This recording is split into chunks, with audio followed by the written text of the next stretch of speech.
happiness. It is similar to the thought of a Roman philosopher of the first century, Seneca, who claimed that one's true home must be found within. And once you know that secret, once you're convinced of that truth, you can travel the whole world and always be at home. But he made a distinction, and I found it helpful to me. He did not encourage people to travel the whole world in an effort to escape their concerns, their troubles, their woes.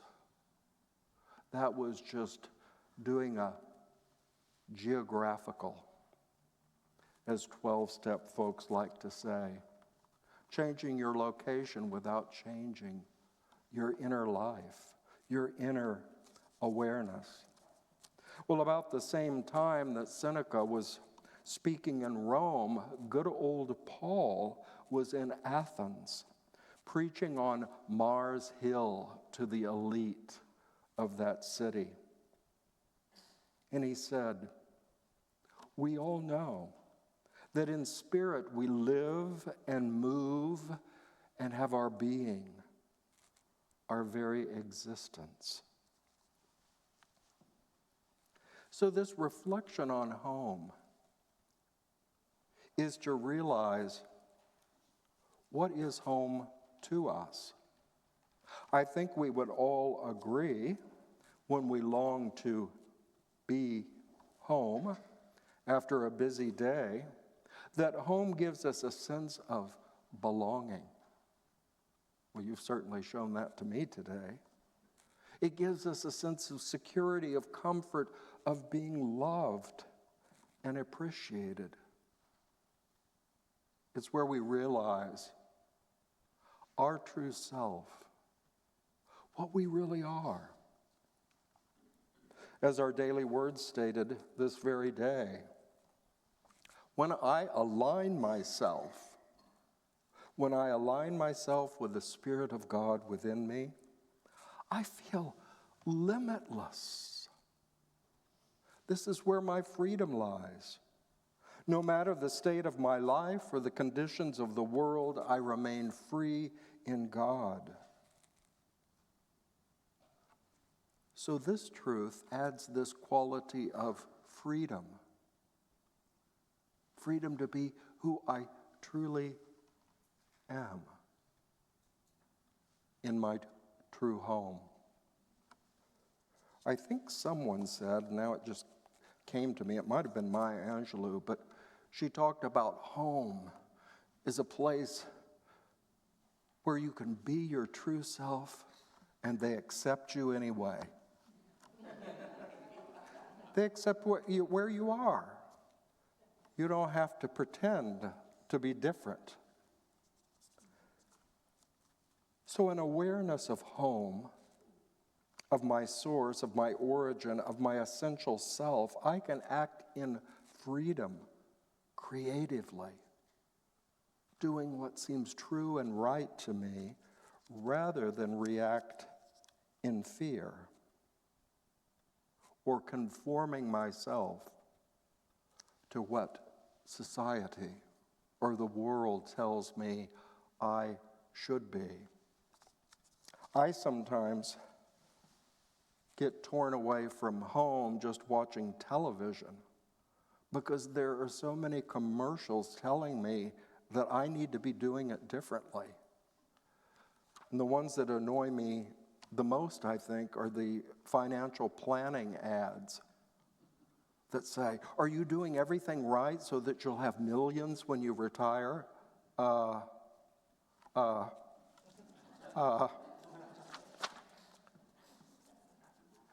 Now, the Buddhists have a tradition, and I like this metaphor, this image. It's helpful to me. They talk about one who has a spiritual practice, truly constructs in their mind a hut a little simple shelter. It's always there. It's always available if you build it, and you build it by practice. Then you always have a place of retreat, a place to find yourself again when you may feel lost in the world's busyness, its activity, sometimes violent and destructive, as we all know. So we can create. And if you've been coming to Unity, following any religious tradition, I suspect your little inner hut, your inner shelter in mind is already well advanced in its construction.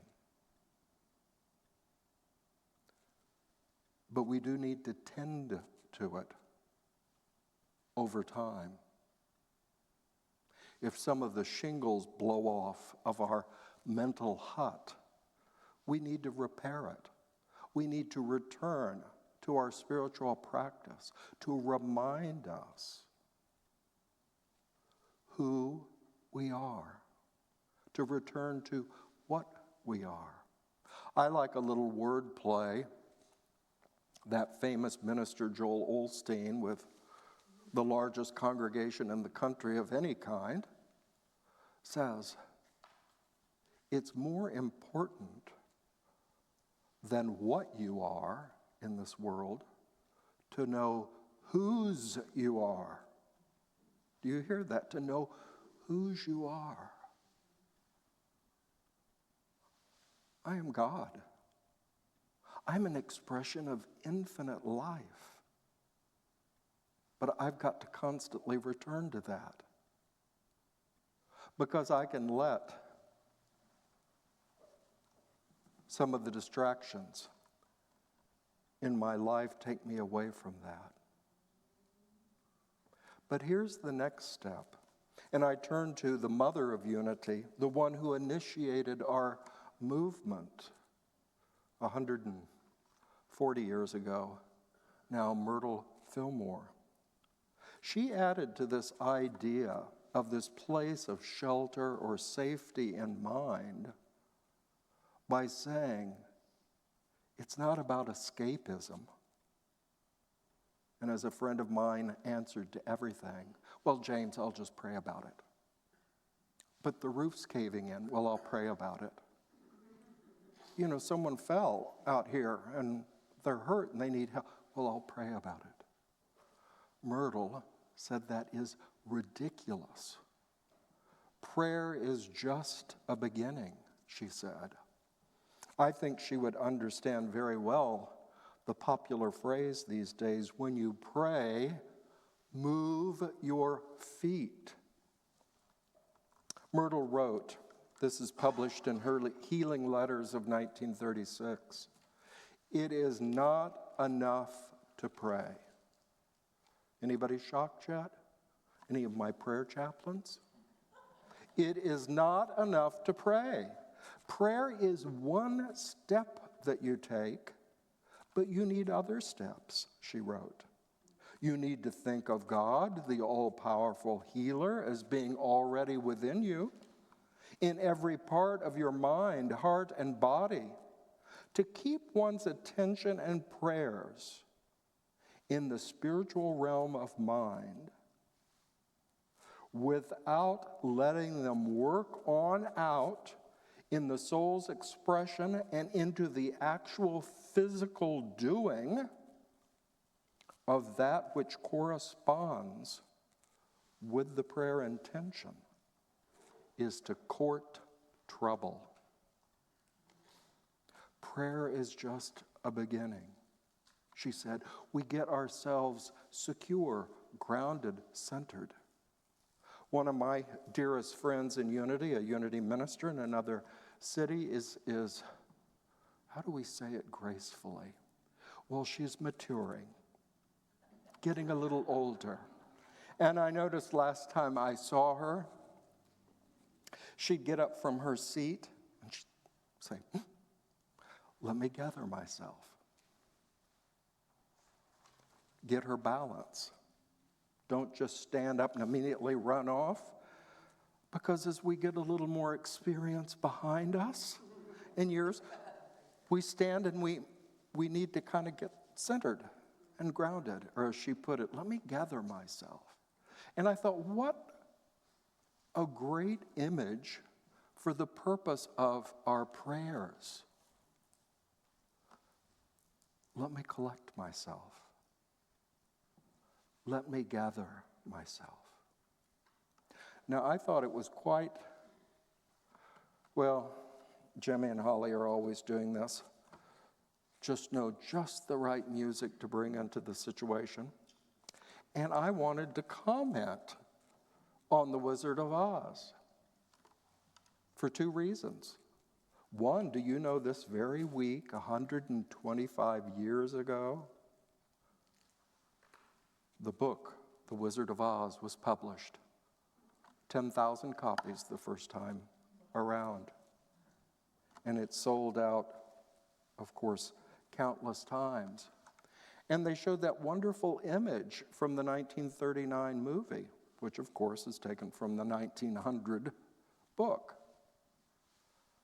And what is it? Toward the end of that story, and remember that was only one of 15 novels that Frank Baum wrote. Most of us know the one. There are many more adventures. But in that scene from the movie, we see Dorothy. What has she wanted to do through her entire quest in the land of Oz? Go home. I want to go home. So I thought Glinda, I don't know if she was a good witch or not. I don't think she was very helpful. She said she's had this power to go home the whole time. And her three friends, the Scarecrow, Tin Man, and Cowardly Lion, said, well, why didn't you tell her that? That didn't seem very helpful. Let her go through all this suffering and quest and so forth. And she could have gone home whenever she wanted. And Glinda said, she wouldn't have believed me if I just told her that. Do you have friends that tell you a truth about yourself, but you don't believe it? They're just jacking at me. So finally she gets to this point. She believes she has the power. Now Glinda gives her the little trick. We all remember it. Click your heels 3 times. 1, 2, 3. And say there's no place but like home. But for my practice, I got the idea, I'm going to click my heels and say body, soul, spirit. Reminding myself of all that I am. I am a body. I live in this human world of experience. But I have a soul, what Charles called the place I do my inner work. I create value, meaning for my life, inwardly. But then still, I have a spirit. The Fillmores taught that as the eternal part of myself. So I can go home if I click my heels 3 times and say body, soul, spirit, reminding myself that I can collect myself, gather myself when maybe the winds of change and the earthquake out here in the world of violent happenings. I can go home. I can gather myself, return to home. But, as Myrtle says, that's just the beginning. We gather ourselves and our power and our truth so that we can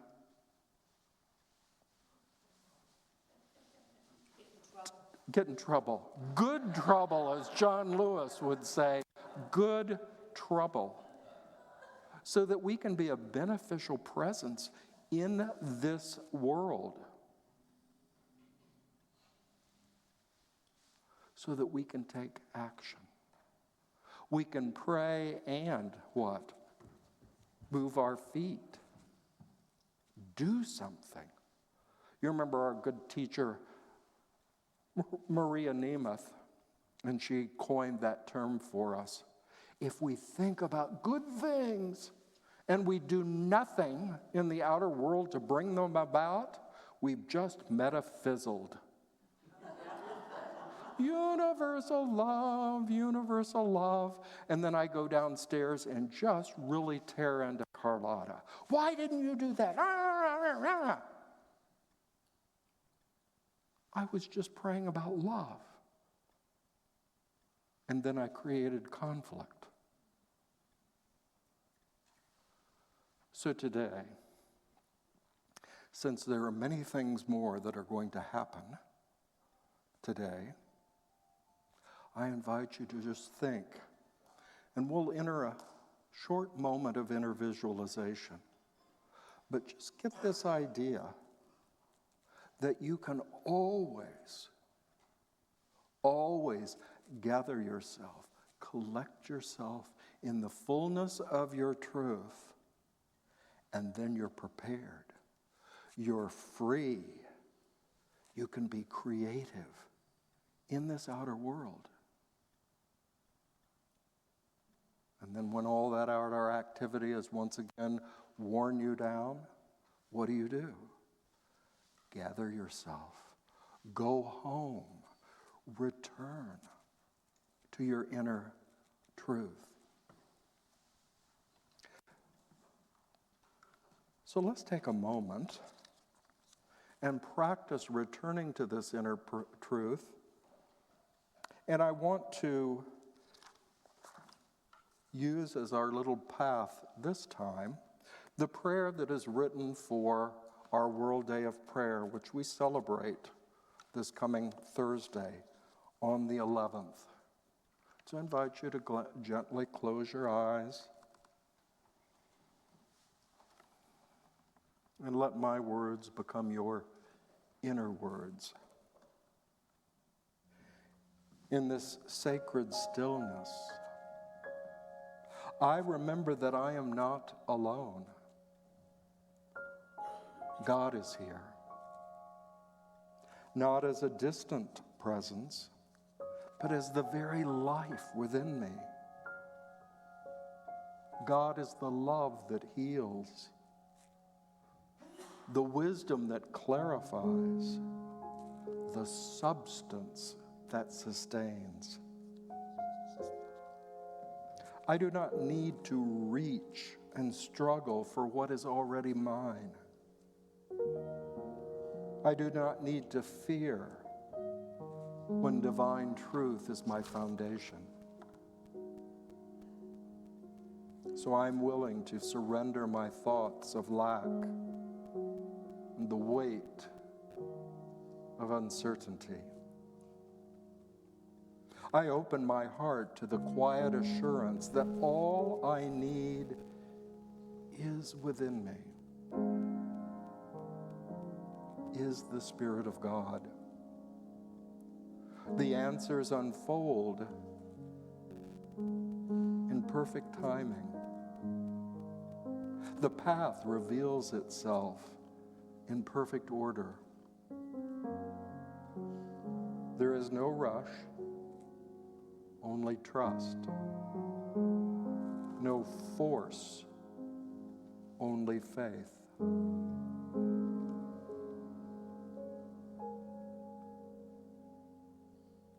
Now I rise from this moment, not with the urgency of the world, but with the peace of knowing.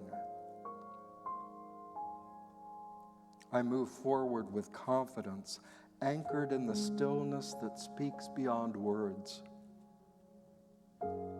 I carry this presence, this power of Spirit with me into all that I do, allowing it to shape and align my thoughts, my words, my actions. yet I am always still. And I know.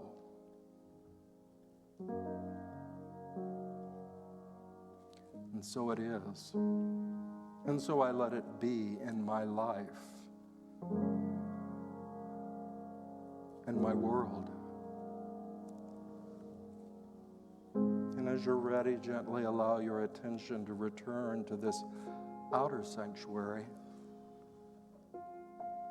where you are seated with friends that love you and will always welcome you home. I want to leave you with a short little directive quote. While I was at Chautauqua this summer, my first week, I had the delight of working with a Unity minister that I went to school with, and I had not seen her for many years. And she just published a book. And in the opening of that book, she encourages her readers by saying, whoever you are, wherever you have been, whatever you've longed for, bring it to this doorstep of spirit. You are safe here. You belong here. Welcome home. Thanks be to God. And it will turn to our time of music and sharing and gifting to this ministry. So I invite you, as you consider your gift of the day, to help create this beautiful home we can all come to. And our ushers come forward wherever they may be. Let us affirm